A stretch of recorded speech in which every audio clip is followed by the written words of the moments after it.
Welcome back to this week's kata, aka story. I'm your host Manasvi, and today we dive headfirst into the thrilling conclusion of the Korean drama Kingdom. Last week we unraveled the intrigue of Joseon-era Korea, and today it all comes to a head. I'm gonna do a quick recap to catch you up, but remember, if anything ever doesn't make sense or something just isn't adding up, drop a comment down below or check out the previous part. Welcome to Kingdom, a tale of power, corruption, and the undead set in 17th century Korea, back when the land was still known as Chosun. The story begins with a plague of smallpox ravaging the country, killing peasants and royalty alike. And yes, even the king of Chosun succumbs. But how dare he die before the second queen delivers her child? A dead king leaves the throne vulnerable, and that is not something the power-hungry Haewoncho clan can afford. Behind the scenes, the true ruler isn't the king, but the chief state counselor Cho Hak-ju, the ruthless leader of the Haewoncho clan. With his daughter as the pregnant second queen and his son commanding the royal guard, Hak-ju has a lot at stake. If the queen bears a son, he will be crowned prince. But until then, a zombie king is better than a dead one. Enter physician Lee Seong-Hun, who is forced at gunpoint to use a mysterious violet flower to reanimate the king. Unaware of the dark secret, Crown Prince Lee Chang, the king's son by a concubine, senses some foul play. Denied access to his father, Chang sneaks into the palace and glimpses his father's shadow, a creature with wild hair and horrifying presence. With his loyal guard Muyang, Chang sets off to uncover the truth, leading them to physician E's clinic in Dongnae. But the clinic is in shambles, overrun with smallpox patients, underfunded and barely functioning. Meanwhile, physician E returns from the palace carrying the body of a boy, Tani. Tani was bitten by the undead king, and while physician E isolates himself in despair, Yongshin, a brash outsider, turns the boy's remains into soup to feed the starving patients, unknowingly serving up a recipe for disaster. Sobi, a trainee physician, discovers the grim truth when a severed human finger floats to the surface in her broth, and then horror unfolds. The patients who consume the soup collapse and rise as flesh-thirsty zombies. The clinic descends into chaos, leaving only Sobi and Yongshin alive. But these aren't just your regular, ordinary zombies. They actually fear sunlight and hide in the shadows come dawn. As Chang arrives at the clinic, he finds it barricaded, and inside is the aftermath of a massacre. While investigating, he crosses paths with Pomil, the son of Cho Hak-ju, who accuses Chang of treason for spreading rumors about the king's death. Their clash ends with Chang beheading Pomil and fleeing into the night just as the zombies awake. Chaos spreads like wildfire, and by the time the sun rises, Dongnae is overrun, and the survivors, Chang, Sobi, Mujin, Yongshin, are really the only ones we care about, but there are a bunch of other just civilian survivors. They all band together. Chang orders the magistrate Pompal to evacuate the town and burn the bodies, but noble resistance and dwindling resources lead to betrayal. Pompal and the nobles abandon the townsfolk and they take the last ship, while a defiant grandmother guards a mysterious red chest big enough to hide a body. The port is shrouded in a suffocating cloud of despair as the commoners stand motionless, their eyes fixed on the horizon where the ship fades into the distance, along with their final shred of hope. A small girl tugs at Yongshin's sleeve, her innocence only heightening the despair. Is there a ship for us too? Yongshin freezes, his throat tightening as the words fail him, but before the silence can grow unbearable, Chang, Boyoung, and Sobi arrive in a rush. What is that ship and who's aboard? Yongshin exhales, the sound sharp and bitter. The military commanders and Dongnae's high officials, they abandoned us, all of us, without even cleaning up the corpses. When the sun sets, those bodies will rise again. Chang's face hardens and his mind starts racing. Is there another ship? Yongshin shakes his head, his expression grim. No, the others burned last night. That was the last one. We need to find shelter for these people, quickly. Well, what about the barracks from last night, Your Highness? They can keep everyone safe. A guard steps forward, his voice laced with regret. They tore down the fence to repair that ship. Chung clenches his fist, his thoughts spiraling in search of options, and then Sobi speaks up. Ji-Hoon, the infected couldn't escape from there for days. It will hold. With no better option, the group moves. Those who can walk trudge forward, and the weakest are loaded onto wagons. The sun creeps lower in the sky, its fading light heightening the urgency with every step. In the heart of the forest, though, the crowd flatters. A sharp, collective intake of breath silences the group, and beneath the canopy of boulders, the undead lie in grotesque stillness, hordes upon hordes of them. The nobles haven't even bothered to burn the bodies of the lower class before fleeing. The air grows thick with fear, the shadows lengthening as the group faces the horrifying truth. Their fight for survival has only just begun.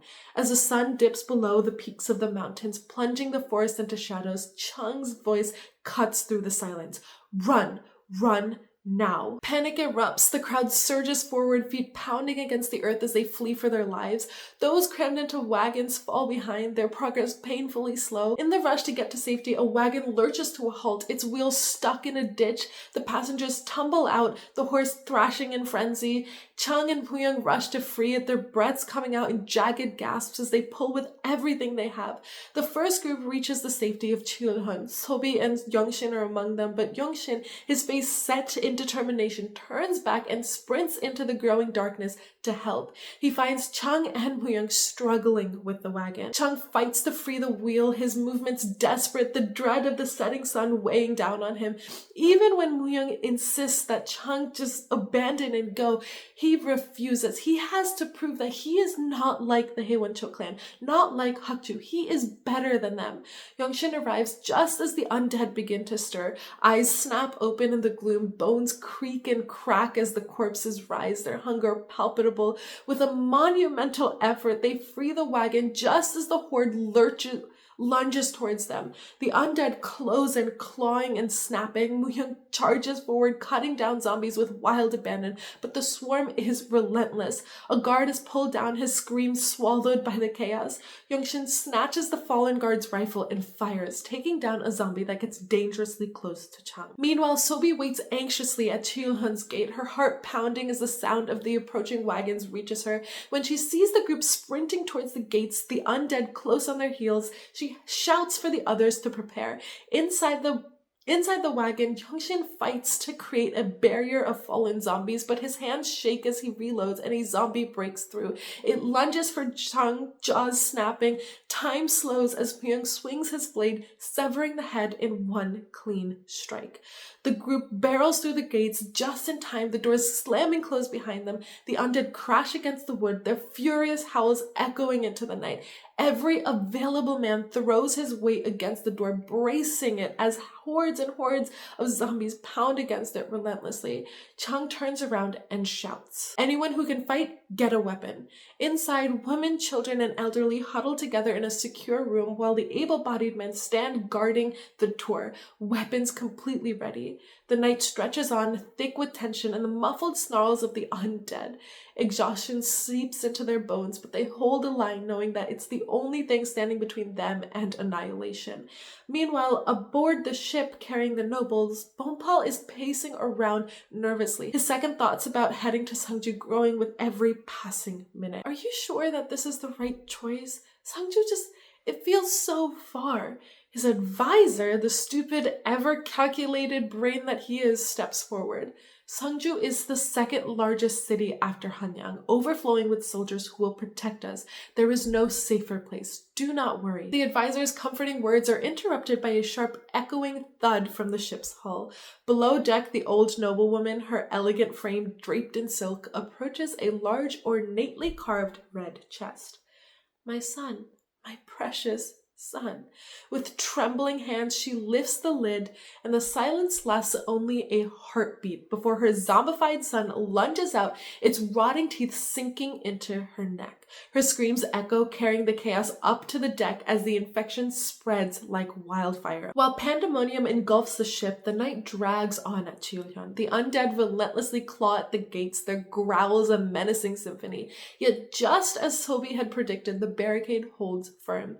Inside, the survivors huddle together, the tension intense, but the will to survive is unbroken. As dawn breaks, golden light spills over the mountains, scattering the shadows and forcing the zombies into hiding once more. Not a single life is lost at Ji-Hoon. Inside the clinic, Chung sits alone in a dimly lit room, his thoughts heavy. He stares at his hands, the weight of leadership and survival pressing down on him, when Muyang appears at the door.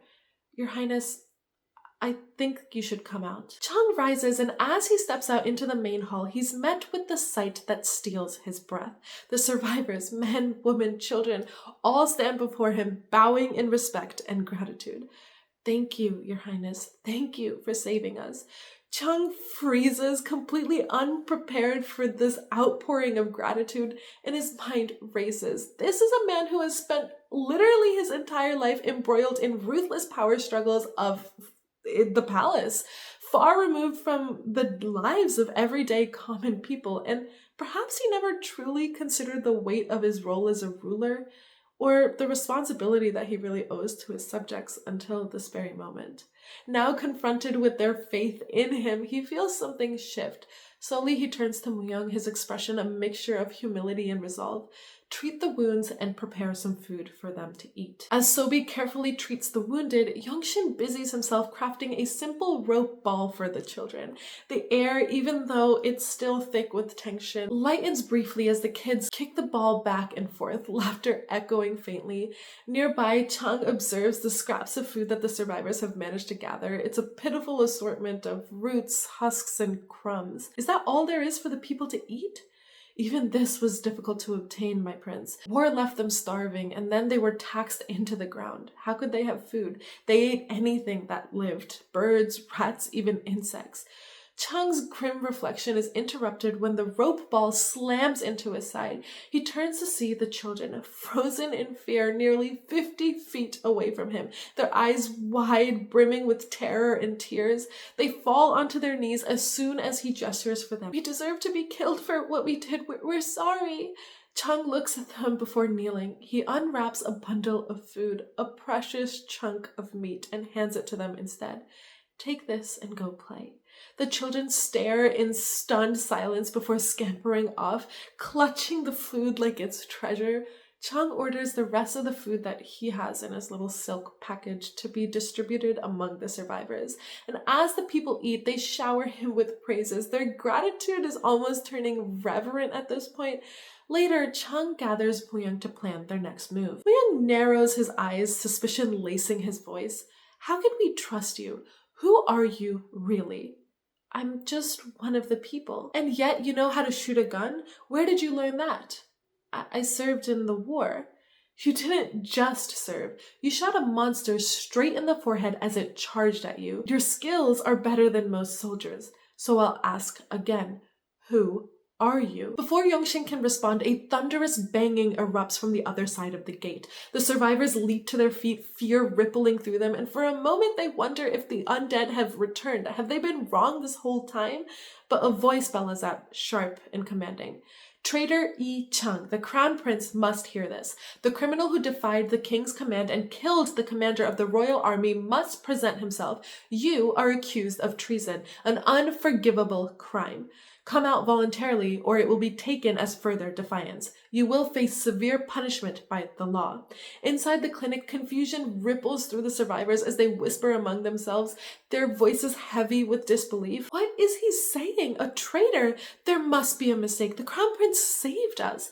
The murmurs grow louder, uncertainty taking hold. Before Chung can even respond, Muyang steps forward, his voice steady. I, the crown prince's guard, will come out. As tension mounts at the clinic, the scene shifts to the palace, where Hakju stares at the severed head of his son. Tears of rage stream down his face. His head was sent back to him. His son's head was sent back to him as a message of some sort, fueling Hakju's determination to destroy the crown prince. Back at the clinic, chaos erupts as arrows rain down from above, the open roof providing absolutely no protection. The survivors scream and scatter as arrows find their marks. Adults and children alike collapse, the once safe haven descending into a battlefield. Muyang rushes to pull Chung away, but the prince stands frozen, his gaze locked onto the lifeless body of the child that he had given a morsel of food to only an hour before. This is my fault. Because of me. Yongshin, overhearing him, steps closer, his voice cutting through the chaos. You're right. This is because of you. And if we are to survive, you must step up. Otherwise, we will all die. Chang's eyes flicker to the remaining survivors, terrified, injured, but still clinging onto hope. He swallows hard. When the soldiers break through the front doors, Yongshin fires the first shot, forcing them to take cover. More soldiers pour in, but Yongshin's deadly accuracy cuts them down one by one. The captain, Chirok, orders his gun squad to advance with him. Chang, Muyoung, and Yongshin coordinate their defense, pushing the soldiers out of the clinic into the forest. Using the soldiers' own whistle signals, they lead the attackers into traps and confusion, buying precious time. Meanwhile, Sobi remains in the clinic, methodically tending to the dead. She whispers prayers as she sets them to rest, and once her task is complete, she joins the other three as they regroup and set their sights on Seongju. Back at the palace, the signal flames reach Hanyang, igniting panic amongst the ministers. Is it a war? Has Japan invaded again? We must rally the troops before they march into Hanyang as they did before. Amid the growing chaos, Minister Kim Sun makes a bold decision. He strides towards the king's quarters, determined to uncover the truth, but his path is blocked by the palace guards. Moments later, Hakju appears. Are you so desperate to see His Majesty? Then by all means, let us go. You are all core officials of this nation after all. Let us see His Majesty together. His words, dripping with menace, silence the ministers, and as Hakju leads them towards the king, the tension in the air is building, the truth waiting behind the palace doors, far more sinister than any of them can actually imagine. The ministers and Hakju move as a unit, but their march is halted by the arrival of the second queen. Even in an emergency, how dare you barge in here when His Majesty is gravely ill? Her sharp gaze lands on Hakju. Step aside, Your Majesty. We can no longer keep His Majesty's illness a secret. Father, why are you doing this? Despite her protests, she steps aside reluctantly, allowing the group to enter. Once inside, Kim Sun kneels in a bow as the queen orders the doors and the blinds to be shut. Hakju, his expression as cold as steel, begins to speak. His Majesty will waken shortly. You should see him for yourselves. It has been too long. Do you know why the signal fires have been lit from the south? It's not due to an invasion or a war. A disease has spread, a terrifying disease that forces the afflicted to sleep during the day and crave flesh and blood during the night. A low, guttural growl pierces the air. Kim Sun flinches, but steps closer to the partition that's separating them from the king, and slowly the partition is raised. Kim Sun freezes as he comes face to face with the undead king of Chosun. Bloody teeth protrude from the monarch's gaping jaw, his wild eyes darting with an unnatural hunger. His once regal presence is replaced by something feral and monstrous. Look carefully. This is the king of Chosun, the father of tens of thousands of subjects. Kim Sun trembles, his voice barely a whisper. Is this why the corpses of the court ladies are carried out daily? Is this all because of this disease? Hakju steps forward. What if it is? If His Majesty's lost his mind due to an illness and craved human flesh, does that make him any less a king? He's alive, as you can see. Do you deny that he is the king? Is that why you conspired with the crown prince and the scholars to rebel and steal the throne? Even if His Majesty is afflicted, he remains the ruler of Chosun. For your betrayal and ambition, your family shall face annihilation. Arrest Chief Scholar Kim Sun immediately and behead him.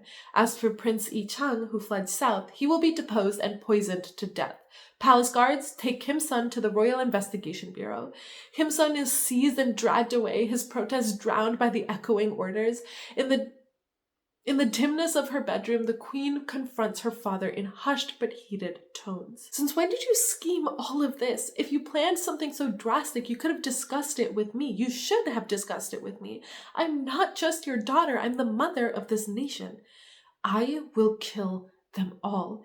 Every single one of them. The crown prince who killed my son, his followers, anyone who dares defy me, they will all perish. Do not stand in my way. I did not elevate you to this position for you to obstruct me. Your duty is clear. Give birth to a son. It must be a son. That is your role. The queen straightens, her eyes glinting with determination. Don't worry, father.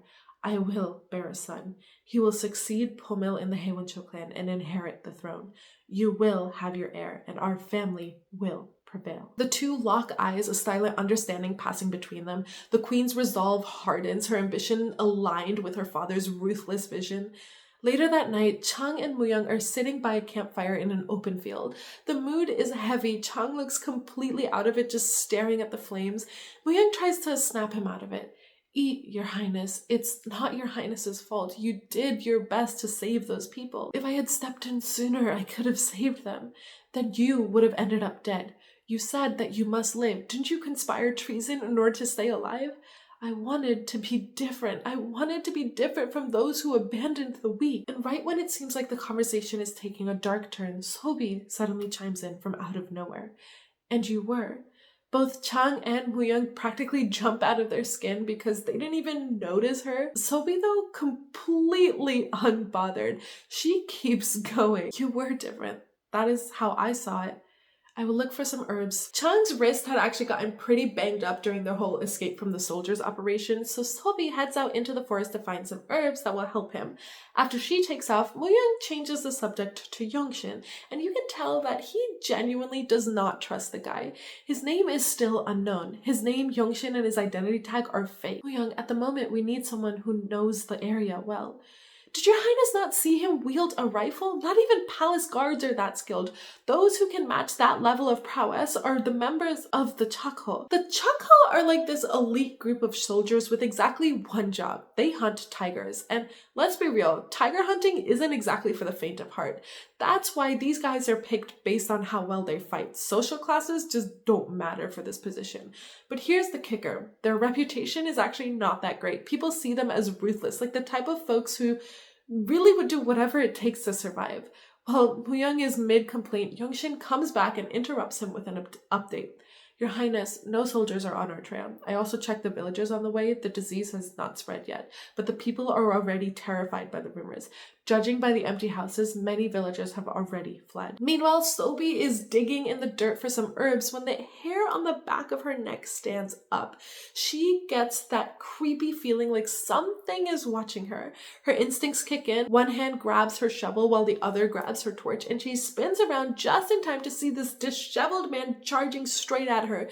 She screams, and that's enough to get Chang, Woo-young, and Yongshin running. And when they get there, they're stunned because it's not just any random guy. It's Pompal. Yeah, the magistrate who ditched everyone back in Dongne, but he is not the same clean, nervous guy you saw before. His hair is a mess, his clothes are in tatters, and he looks like he hasn't seen water in days.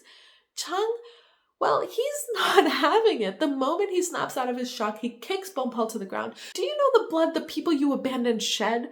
Bompal's trying to defend himself, but he's far too weak to fight back, and the only reason Chung doesn't completely lose it is because Woo-young steps in and tells him that it's just not worth it. But even then, Bompal is not off the hook. While he's still crumpled on the ground, Woo-young starts grilling him. Did you not run for your life? What happened? Well, the cargo ship, the disease spread on the ship. It was an infected corpse was on the ship. I was the only one to make it out alive. Where is the ship now? The disease started to spread when we reached Seongju. So if that's the case, they will reach Seongju soon. Messengers were already sent, so Seongju must be prepared for it. Actually, only the city fortress near Dongne were notified of the disease. If the gates in Seongju fall, the disease will reach Hanyang in no time. We leave for Seongju right away. And just like that, the group sets off full speed towards Seongju. Meanwhile, that same night, the cargo ship carrying the infected lands on the shore of Seongju. By morning, Chang and the others are still racing towards their destination. Pompal is riding with Woo-young, but his focus is solely on Sobi, who is clinging to Yongshin on his horse. Her arms are wrapped around Yongshin's shirt, and that sight sends a wave of sadness over Pompal. In Seongju, the mood is chaotic. Rumors have spread, they are spreading fast, and fear has taken hold of the people. They are desperate, turning to shamanistic rituals and buying talismans from anyone who's claiming to have divine powers. But Lord Anyan, he's calm, almost indifferent as he goes about his daily routine while being debriefed on the situation. A signal fire has been sent from Dongne. The messenger is yet to arrive, so the local government doesn't know any details. However, a strange rumor is spreading across Gyeongsan. A disease is spreading in Dongne, and its victims do not seem to stay dead. That piece of information finally stops Lord An in his tracks. He takes a moment before stepping out of the small hut. Get ready, I'm leaving the mountains. As he rides through town, a messenger rushes towards him.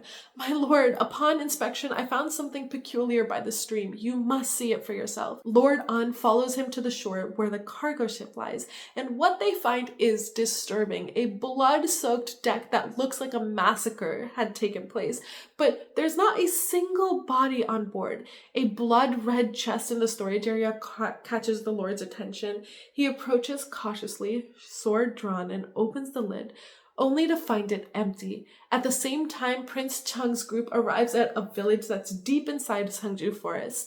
The smell of grilled meat fills the air, which is really strange considering the famine that's going on. At the village center, residents are feasting on rice and pork like it is their last meal. Something about it just doesn't sit right with Chung. Chung approaches the crowd and one of the elderly village men notices him. What brings you by deep into this forest? Where is this food from? Well, we received it as a payment for helping out at a party. As Chung processes this response, Bompal's eyes widen. He spots a young girl, clutching a piece of silk and immediately pushes through the crowd. No way! Move! Get out of my way! I see the cargo from the ships. They must have looted the ship. The residents panic and drop to their knees begging for mercy. We are terribly sorry. It was not our intent to steal from the ship. The food was just too good to pass up on. Please spare our lives. Chung's expression hardens. Was there anyone on the ship? Everyone was dead when we arrived. I went to check on the ship this morning and the passengers were gnawed as if some animals had attacked them. Please believe me. What about the bodies? Did you just leave them there? Animals would have gotten to them, so we buried them all. Where did you bury them? The villagers remain silent, but Chung's patience wears thin and his tone sharpens. You all committed a heinous crime. However, I understand that you did it out of hunger. If you are honest with me, I will lessen your punishments. Finally, one of the villagers steps forward hesitantly. Let us lead the way. A few men guide Chung and the group to a vast wheat field. They come to a stop in the middle, leaving Chung visibly frustrated. Is this the place? What are you doing? Keep leading the way. We know that those who steal government property get beheaded. We have lived long enough lives, but our children do not deserve to die. Without you to talk of our crimes, our sins will stay hidden. The villagers pull out their sickles and Chung's frustration boils over. This matter is graver than stealing. If this does not get sorted, not only will you and your children, but everyone in Gyeongsang might die. Now lead us to the corpses. Has hunger impacted your hearing? Where are the bodies? You're stepping on them, sir. As they take a step closer to Chung, the sun dips below the horizon and an eerie growling fills the air. Chung and Muyang draw their swords and Yongshin cocks his rifle. Suddenly, a zombie claws its way out of the ground and launches itself at a villager. Chung doesn't hesitate to give the villagers an ultimatum.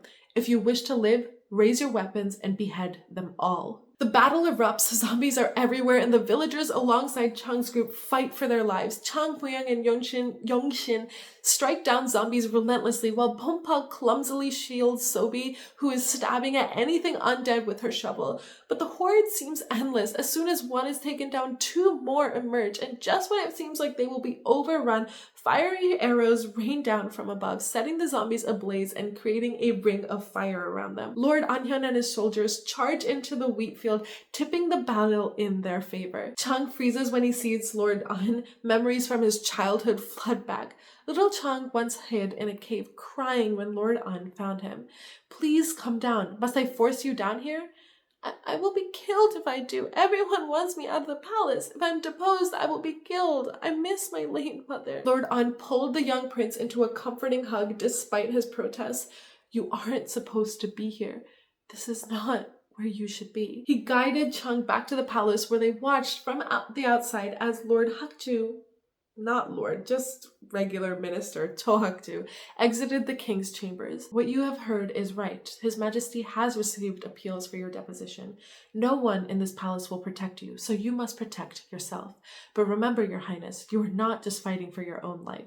This is a battle against injustice. To defeat those who wish to manipulate the throne, you must fight and win against evil. Back in the present, Lord An kneels before Chung, prompting everyone else to bow as well. And later in An Hyun's office, Chung lays out everything that has happened. It has been a while, master. There is no lie to any of it. Father has passed away. Lord Cho, obsessed with the power, had physician Lee Seung-Yi feed my father the resurrection plant, turning him into a flesh-craving monster. That is what started the epidemic. Cho remains as atrocious as ever. You must help me. I will return to Hanyang, punish the Haewon Cho clan, and rebuild this nation. Lord An closes the book he's reading and looks at Chung thoughtfully. When was the last time you slept? What do you mean? You've come all this way, hungry and disheveled. Any thug on the street could have done that, but the crown prince must always look decadent and confident. Sangju is my home. Rest here, your highness, and gather your strength. Chung sits at the table trying to piece together the strange events that are unfolding around him. Outside, Woo-young stands nervously, scanning the area when Sobi approaches him. What kind of man is Lord An? Why are you asking me that? Don't you find it odd? Neither Lord An nor his servants were alarmed at all at the sight of the ill. They swiftly beheaded and burned the infected without hesitation, as if they knew what to expect. Woo-young furrows his brows, beginning to share Sobi's unease, but before they can delve any deeper, Lord An and Chung emerge from the house. Lord An commands his servants to prepare sleeping arrangements for the guests, bows respectfully to Chung as he walks away, and then retreats back into his office. Woo-young rushes to catch up with the crown prince. What did Lord An say? He did not give me a definite answer. Can he truly be trusted? Even when Lord Cho suppressed the scholars, Lord An did nothing to oppose them. He could be in alliance with Lord Cho. Watch your words, Woo-young. He is not someone you can speak of lightly. When Woo-young tries to respond, Chung cuts him off. You should rest as well. You haven't slept in days.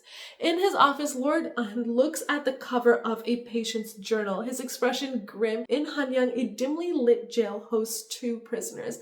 One hungrily devours a bowl of meat while his cellmate looks on in envy. Why does he get food and not me? Why? The man feasting suddenly chokes, his body convulses as bones snap and limbs twist grotesquely. Moments later, he rises, a monster, and pounces on his fellow inmate. And in the shadows, Cho Ak-ju observes the horrific transformation with a cold, calculating gaze. The disease spreads through the infected's flesh. This cannot be controlled. Before it reaches the northern region, the epidemic must be contained. At dawn, Yongshin rises quietly, grabs his rifle, and sneaks out of Lord An's residence. But Lord An is watching him from his place, wondering what the heck is going on. Yongshin goes to the coast where he spits on the memorial that was made for Lord An before continuing on his journey to a village that looks dismantled. He walks towards the center when a voice from the past stops him in his tracks. Don't go. Yongshin turns to see a young boy, his face heavily bandaged and blood spots visible through the cloth.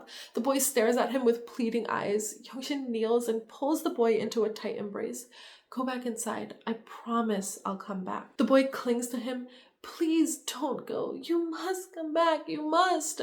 Yongshin reluctantly walks away, and the boy's desperate cries echo behind him.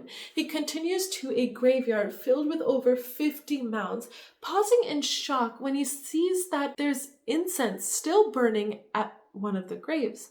Someone had been there recently, but the person is nowhere to be seen. Back at Lord Han's residence, Pompal scours the premise searching for something. When a servant finds it, he lets out a relieved sigh, oblivious to the soldiers side-eyeing him suspiciously. One of those soldiers is approached by the mayor of Sangju. Is that from the cargo ship that they found on shore? Yes, my lord. Thanks to Lord An, the infected heading north were stopped, but he advised increased security down south. The mayor waves off the soldier's warning. His curiosity is far more piqued by something else. Is it true? What are you referring to, my lord? I heard His Highness is here in Sangju. Is it true? Before the soldier can respond, a loud cry cuts through the mansion.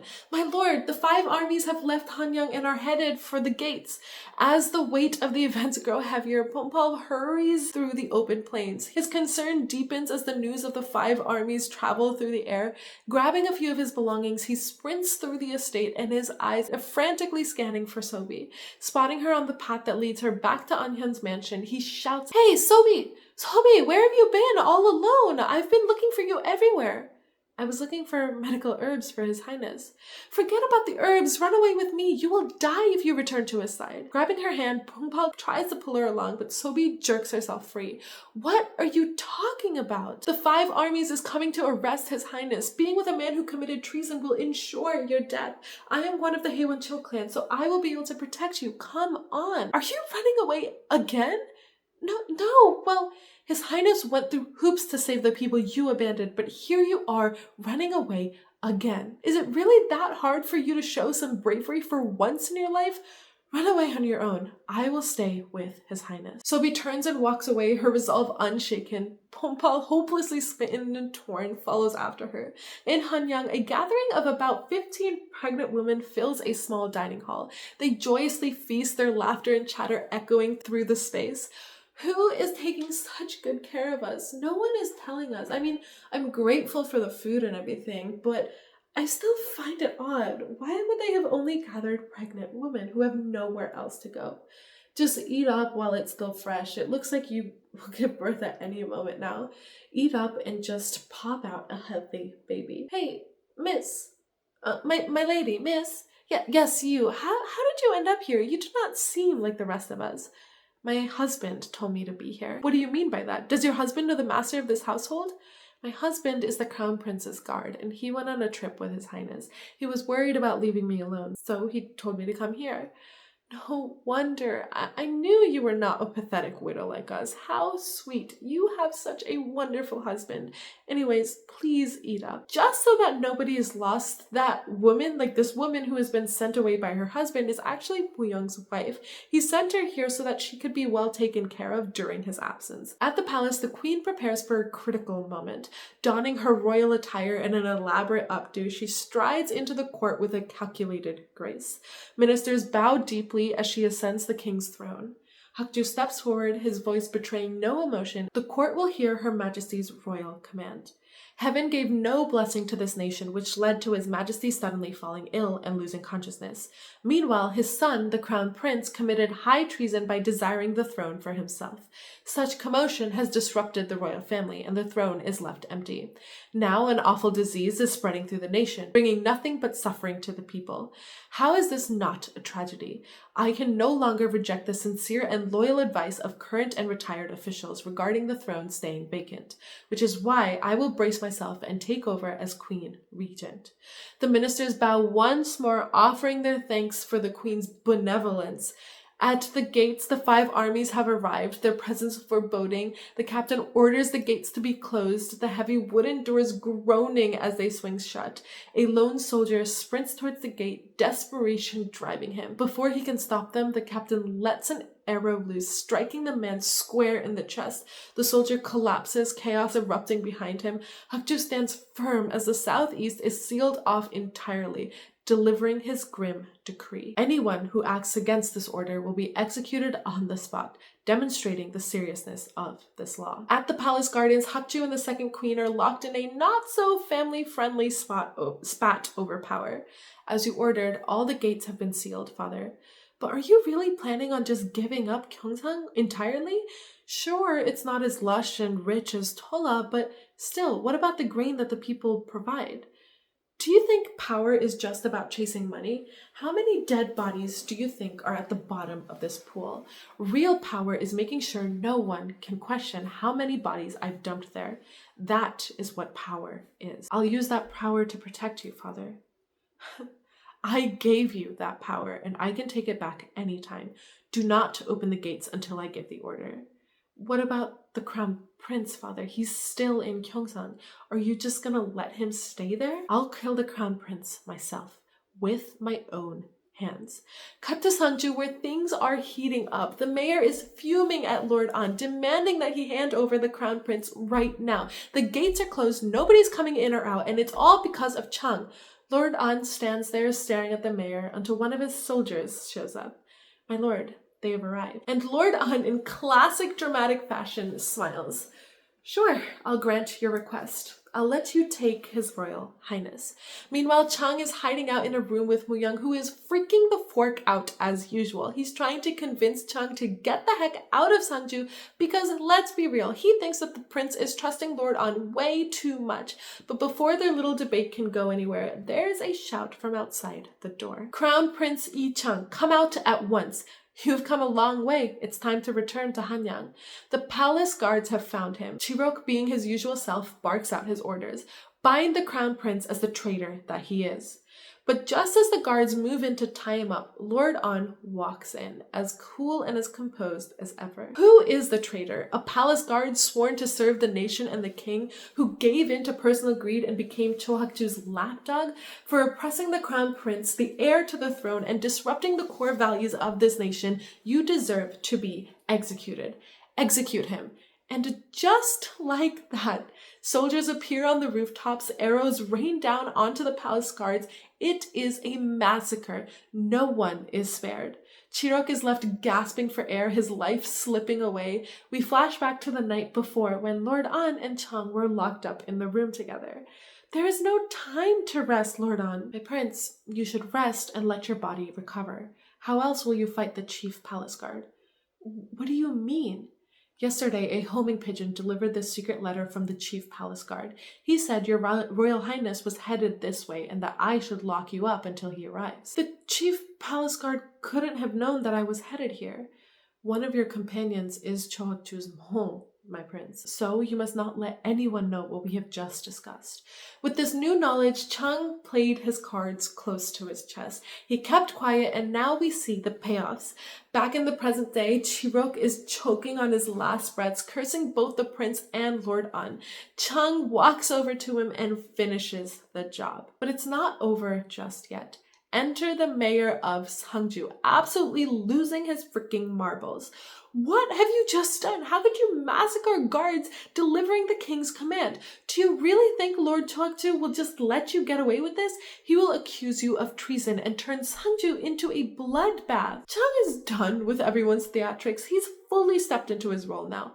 Hak-ju has already abandoned Sangju. He abandoned the east and the west regions of Gyeongsang. Do you really think those soldiers blocked off the gates just to stop me? Just as the tension peaks, a guard comes sprinting up with news that sends everyone reeling.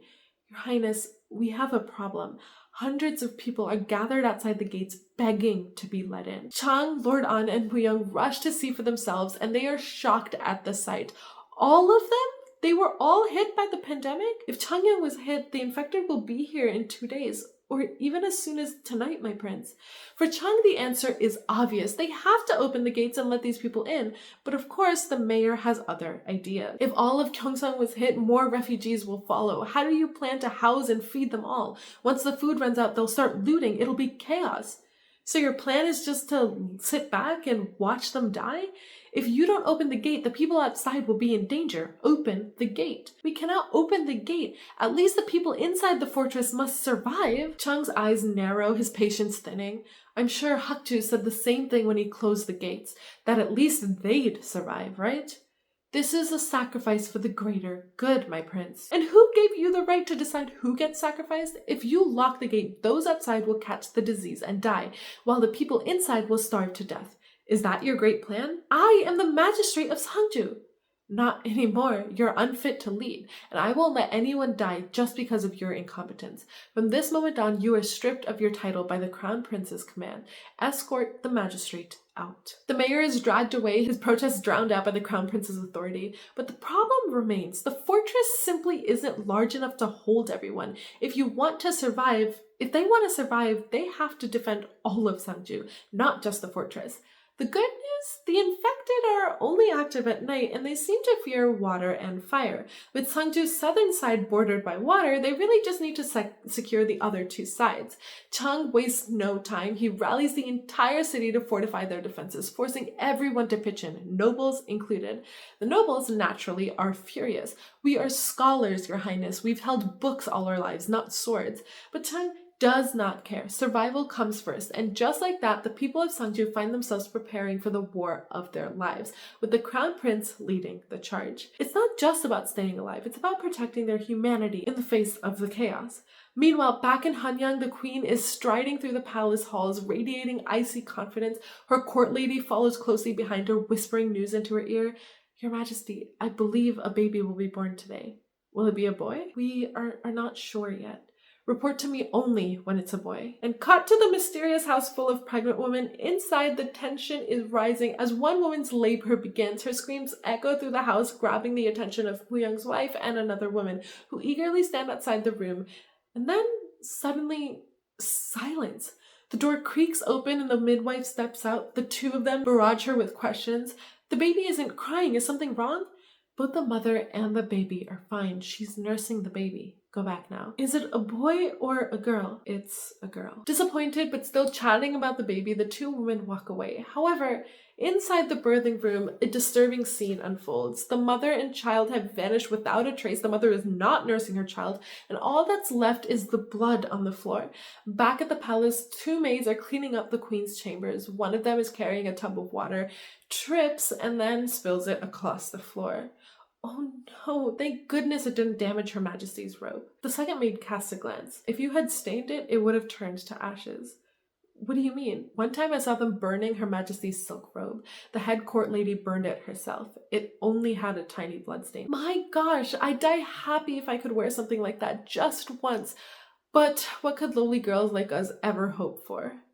As they open the doors to leave, they nearly jump out of their skins. The queen is standing right there, and they drop to their knees in panic. The queen merely dismisses them. However, Maid 2's her relief is short-lived. Moments later, she finds herself in the queen's bathroom, utterly bewildered. Will I really serve Her Majesty? Why would she want someone like me, a lowly maid? Do not speak and focus on serving Her Majesty. The queen enters fully dressed, and the maid's hands are trembling as she begins to undress the queen. Her nervous pace irritates the queen even more. Why are you so slow? The maid stammers out an apology and speeds up, but when the queen's robe falls, she gasps audibly. The queen's sharp gaze lands on her. What do you think? My baby looks very healthy, doesn't he? The camera pans down, revealing the truth. A large roll of cloth wrapped tightly around the queen's waist to fake her pregnancy. The queen has never actually been pregnant. She's just been deceiving everyone. Those pregnant women gathered in the house are nothing but pawns. The plan? The moment a baby boy is born, he'll be taken from his mother and given to the queen. Back in Seongju, preparations for the night are in full swing. Sobi is busy organizing her herbs when Pompal comes running up, as proud as ever, with a basket overflowing with greens. What do you think? This is plenty, right? Sobi takes one look, dumps the basket out, and is visibly surprised. Oh my gosh, you are unbelievable. You really did manage to pick nothing but weeds. What? No, look closely. I picked exactly what you told me to. You must be tired. Go rest, and I'll go pick up some myself. But what do you mean I should rest? How can a man rest when everyone else is working? Sobi, despite his protests, he follows her like a lost puppy. But physical labor isn't exactly his forte. Halfway through, his resolve starts to waver. Is this not enough already? What more are you looking for? False lily of the valley. His Highness's wounds haven't healed yet. I need that plant. So it's for the crown prince. Sobi, I'm hurt too, you know. You got hurt while running away. No, Sobi, you can't go that way. The magistrate's office said that path is dangerous and strictly forbids it. Why? It's not like there's tigers or anything. What's so dangerous about it? Who knows? It's called the Frozen Valley. Maybe it's haunted or something. We should go back. But that name stops Sobi in her tracks. Frozen Valley. It's the place that Physician Yi told her about, the location of the resurrection plant. Without hesitation, she rushes up the mountain, ignoring Bonpal's nervous rambling as he trails behind her. The climb is steep, the fog grows thicker, and the air grows colder. They reach a small curve blocked off by a rope barrier adorned by talismans and bells. Sobi ducks underneath it, her determination unwavering, and after a brief moment of terror, Pompal reluctantly follows. A few more steps and the fog lifts, revealing the unmistakable purple blooms. Tears start streaming down Sobi's face as she lays eyes on the resurrection plant. The resurrection... This is it, the plant. This is the plant that brought the dead back to life. Her moment of triumph is short-lived because the bells on the rope tire ring ominously, followed by the rope collapsing onto the ground. Meanwhile, back near Seongju, Hakju arrives with his entourage, stopping near the area where Lord An and the Crown Prince have set up their forces. A commander reports to Hakju that Seongju remains untouched by the epidemic. As they make their way to the gate, a heavy box in Hakju's possession rattles. Back at the camp, Yongshin is busy teaching the troops how to shoot, and Lord An watches him really closely. His expression is unreadable as Chung approaches him. He was a member of the Shako. He's the one from Suwang. Do you know him? No. But Lord An's expression tells a different story. There's something deeper there, something connected to Muyang or that village. Meanwhile, Chung oversees the final touches of the defense, and here is the setup. Two wagons filled with hay are stationed in the north, ready to be lit. Hidden pits covered with straw are spread out as traps. A group of men with guns prepare on a raft in a nearby river, and the rest take their positions on the wall, arrows and bows at the ready. The night finally falls. The eerie silence is broken only by the occasional rustle of the leaves or the distant sound of water. Tensions are sky high. Suddenly, a horse stumbles through the darkness. The horse of a fallen scout. Without hesitation, Lord An lights an arrow on fire, igniting the hay-filled wagons. The bright flames serve as a signal, and every soldier tenses, weapons drawn, ready for the horde. The hours creep by. The night is agonizingly long, but not a single infectant shows up. Relief washes over the camp as dawn breaks. The soldiers laugh nervously, their exhausted faces relaxing for the first time. Everyone, go get some rest. You've earned it. The thought of food and sleep seems like a dream, but from the distant vantage point, Hakju smiles ominously. Do you think it's over? The wagons are pulled aside and the raft soldiers return to shore. The camp begins to unwind. But then, through the morning fog, shadowy figures emerge. The infected. They're awake, running full speed towards Seongju. Screams erupt as chaos breaks out. High up in the mountains, Sobi stands frozen in realization. The pieces finally fall into place. It's not the sun they're afraid of. It was the temperature. The bitter chill of the winter has set in. The infected are no longer bound by daylight, and survival has just become a 24/7 fight. Seongju braces for hell, knowing that this is just the beginning. And that is the end of season 1 and where I am going to stop this. I would love to hear your opinions, but to me, like, the temperature reveal twist was something I truly did not expect at all. I was mind blown. And then I got really excited because season 2 was already out by the time I was watching this, so I could continue watching and get answers to all of the unanswered questions. Anyway, moving on to another reveal that kind of blew my mind was the queen's pregnancy.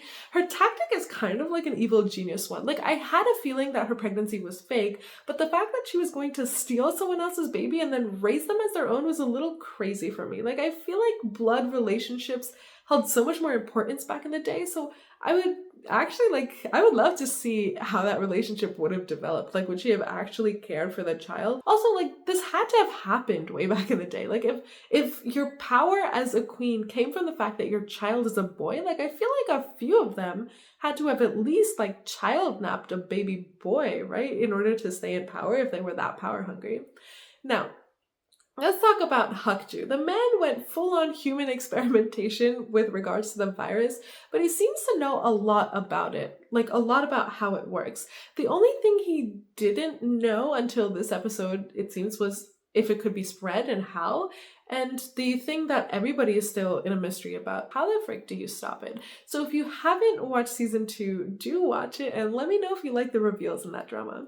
Anyway, that is all from me about this story. I just have one more quick update.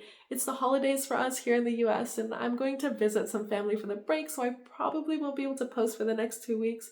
I just wanted to give you guys a heads up, and while I'm gone, let me know your thoughts on Squid Game Season 2. I think it probably, I guess by the time this video comes out, this Season 2 of Squid Game would have been out by like 2 or something days, I believe. And so I'm really curious to see what everybody's opinions on that are. I personally really loved the first season, so I'm extremely excited for season number 2.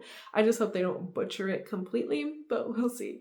Anyway, happy holidays if you're celebrating the holidays, and if not, I just hope that you guys all have a good day. And that will be all from me. I'll see you next time. Bye!